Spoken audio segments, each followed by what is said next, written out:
एक गांव में करोड़ीमल का अनाज का व्यापार था। वह गांव के किसानों से अनाज लेकर महंगे दामों में शहर में बेचता।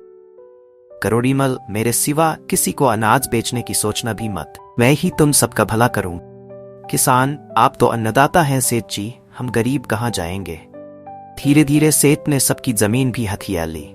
इस काम में करोड़ीमल की सहायता उनका मोह लगा नौकर भोंदू करता, जो कम अक्ल तो था लेकिन गांव के लोगों को अपने मालिक के बल पर बड़ा परेशान किया करता। करोड़ीमल, अरे भोंदू तो बचपन में पेड़ से गिर गया था ना, ऐसी चोट लगी कि तेरे बाबा का हार्ट फेल हो गया। भोंदू, मुझे क्या पता मालिक, आपने ही मुझे पाला है, मेरे माँ बाप भगवान सब आप ही है। करोड़ीमल, इसीलिए तेरी मूर्खताओं के बाद भी तुझे नहीं निकालता, पर अब सावधान हो जा। भोंदू, अरे मालिक, आपके लिए जान भी दे दूंगा। एक दिन करोड़ीमल भोंदू के साथ सामान लेने शहर गया। करोड़ीमल, क्यों रे भोंदू, शाम हो गई है, हम लोग कहीं रास्ता भटक तो नहीं गए? ये सड़क कहाँ जाती है? भोंदू, सड़क कहीं नहीं जाती सेठ जी, आपको क्या हो गया है? सड़क पर चढ़कर लोग इधर उधर जाते हैं। करोड़ीमल, तू बैल का बैल ही रहेगा, किसी ऊंचे पेड़ पर चढ़कर देख ये रास्ता कहाँ जाता है। सेठ की बात सुनकर भोंदू पेड़ पर चढ़ गया। उसे कुछ भी नजर नहीं आया, बस जोर जोर से रोने लगा। करोड़ीमल, अब क्या हुआ? चुपचाप नीचे उतर जा, हम जल्दी ही शहर पहुंच जाएंगे।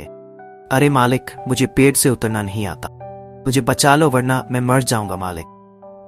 करोड़ीमल, भगवान, अंधेरा गहराता जा रहा है, तू जल्दी से नीचे आ वरना डाकू आ जाएंगे और हमारा सारा सामान लूट लेंगे। सेठ जी, डाकुओं को आ जाने दीजिए तो वहीं मुझे उतार पाएंगे, आप अपने सामान के लिए क्या मेरी जान की बाजी लगा देंगे। भोंदू की बातें सुनकर करोड़ीमल सर पकड़कर बैठ गए।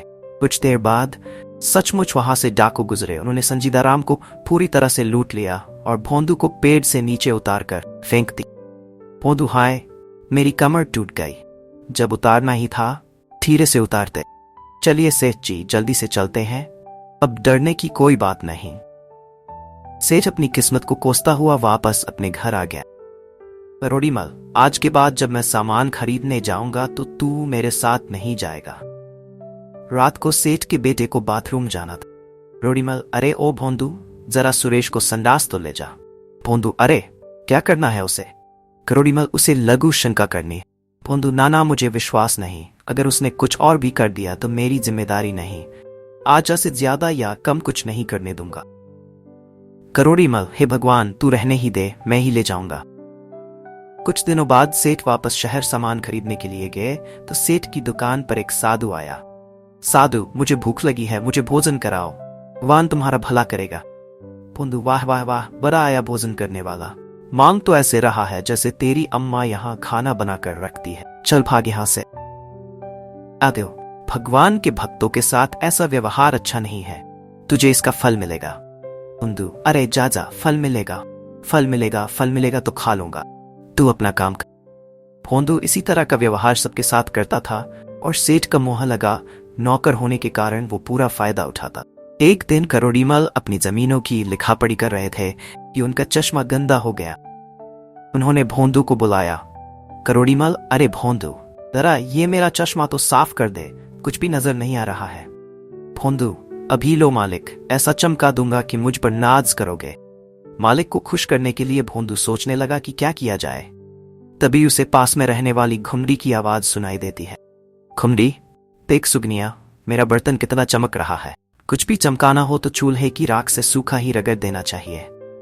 भोंदू, अरे बस इतनी सी बात है, आज मालिक से इनाम लेके रहूंगा। वह चूल्हे की राख से रगड़ रगड़ कर चश्मा साफ कर देता है, जिसके कारण चश्मे की शीशों पर खरोंच पड़ जाती है।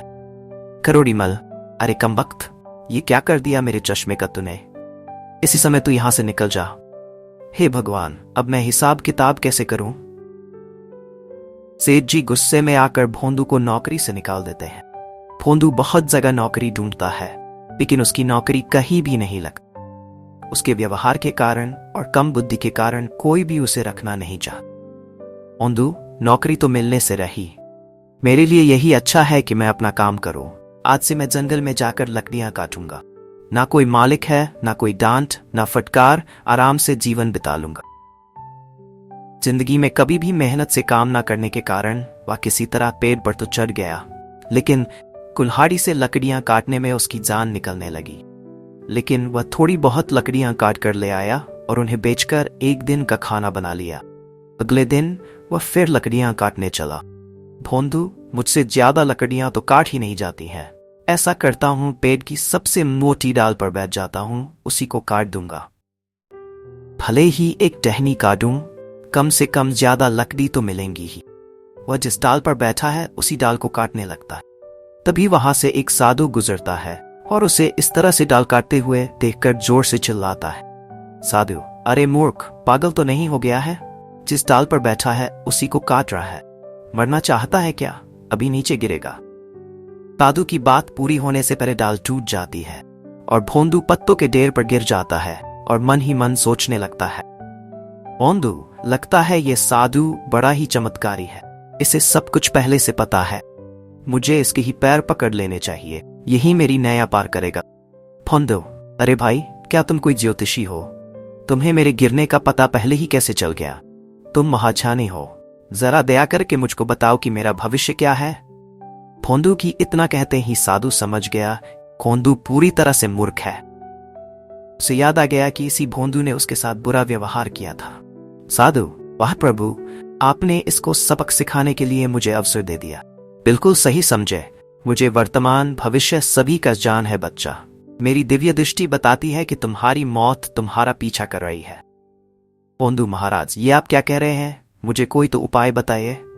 साधु, बिना दान के जान नहीं दे सकता हूं, मुझे पैसे दो, मैं तुम्हें भविष्य का जान दूंगा। भोंदू, साधु महाराज, मेरे पास सिर्फ यही एक आना है, कृपया इसे स्वीकार करें और मुझे बताएं कि मैं कैसे मौत से अपनी रक्षा कर सकता हूं। साधु ने मन ही मन हंसते हुए उसके एक आने को अपने जेब में रखा और बोला, ये काला धागा अपने पैर में बांध लो। याद रखना, जब तक ये धागा तुम्हारे पैर में बंधा रहेगा तुम जीवित रहोगे, और जैसे ही ये धागा टूट गया तुम मर जाओगे। धर्मराज हाथ पकड़कर ले जाएंगे। भोंदू की पत्नी, अजी, कुछ पैसे कमा कर लाओ, सुबह से घर में चूल्हा भी नहीं जला है, क्या हम लोगों को भूखा मारोगे? भोंदू, अरे भाग्यवान, मेरे पास ज्यादा समय नहीं है। मैं बिस्तर से उठा और मेरे पैर का धागा टूटा तो तू विधवा हो जाएगी। पत्नी, क्या बकवास कर रहे हो? धागा टूटने से भला कोई मरता भी है? भोंदू, अरे आज मैं एक ऐसे महाराज से मिला था जिसे भूत भविष्य सबका पता था। उन्होंने कह दिया तो यह होना निश्चित है। भोंदू की पत्नी जानती थी कि भोंदू के दिमाग में जो आ गया उसको हटाना नामुमकिन है। मजबूरी में वह खुद ही काम करने सेठ करोड़ीमल के घर गई। करोड़ीमल, अरे क्या हाल है लाजो? भोंदू, ठीक तो है, इतने दिन हो गए काम मान में भी नहीं आया। लाजो, अजी क्या बताऊं, वो तो रोज ही कुछ नए नए नाटक करते हैं। आजकल उन्होंने पैर में एक धागा बांधा हुआ है, कहते हैं अगर धागा टूट गया तो वो मर जाएंगे। करोड़ीमल, चल तू परेशान मत हो, मैं खुद तेरे घर चलता हूं और उसे खींच कर ले आता हूं। उस मूर्ख को मेरे सिवा कोई नहीं उठा सकता। करोड़ीमल भोंदू के घर पहुंचते हैं। घर में रोना धोना लगा होता है। लाजो, आए सेठ साहब, देखिए ना, भोंदू कह रहा है कि वो मर गया है। मैं बर्बाद हो गई, भरी जवानी में मर गया रे। हाय दया, आप मर गए, अब क्रियाक्रम के पैसे कहां से आएंगे? करोड़ीमल, ये क्या बकवास है? चुप रहो तुम, ये सब कैसे हो सकता है? वो तो मेरे सामने ही बैठा हुआ है। करोड़ीमल, अरे भोंदू, तू क्या कर रहा है? भोंदू, सेठ साहब, जंगल में मैं एक बहुत बड़े साधु से मिला था। उसने मुझे पहले ही बता दिया था कि अगर ये काला धागा टूट गया तो मैं मर जाऊंगा। देखो ना, काला धागा टूट गया है। अब धर्मराज हाथ पकड़ कर ले जाएंगे। करोड़ीमल, अरे पागल, जब तू सबके सामने जिंदा बैठा है तो मर कैसे गया? किसी ने तुझे बेवकूफ बनाया है। अब चल और काम कर, मैंने दूसरा चश्मा खरीद लिया है, चल अब उसको चमका दे। भोंदू, ये क्या कह रहे हैं मालिक? हम तो बाबा पर बहुत विश्वास करते हैं, मर गए तो मर गए, अब तो बस मेरे क्रियाक्रम का इंतजाम करिए। बाबा ने कहा था मरने पर धर्मराज हाथ पकड़ कर ले जाएंगे। करोड़ीमल, अरे मरने के बाद तो धर्मराज के कोड़े खाने होंगे, दूसरा ये सब तुझे जला भी देंगे। जिंदा रहेगा तो मेरे साथ हवेली पर ऐश करेगा। भोंदू, पर धागा तो टूट गया है। करोड़ीमल, अरे रहेगा तो मूर्ख का मूर्ख। अरे जब तक यमराज लेने आए कुछ और बांध ले, उन्हें कैसे पता चलेगा? अरे ये देख, अपनी कजरी की गले में पड़ी काली रस्सी धागे से ज्यादा मोटी है, और वो हमारी कजरी को ले गए तो? अरे यमराज हाथ पकड़ के ले जाते हैं, कजरी के हाथ ही नहीं है, बस दोनों बच गए। भोंदू, वाह मालिक, आप हमें बचा लिए। अरे लाजो, आज से ये रस्सी हमारे गले में बांध दे, हम जी जाएंगे और कजरी भी जिंदा रहेगी। लाजो कजरी की रस्सी भोंदू के गले में डाल देती है और करोड़ीमल उसकी मूर्खता पर हंसते हुए रस्सी पकड़कर उसे अपने घर ले जाते हैं।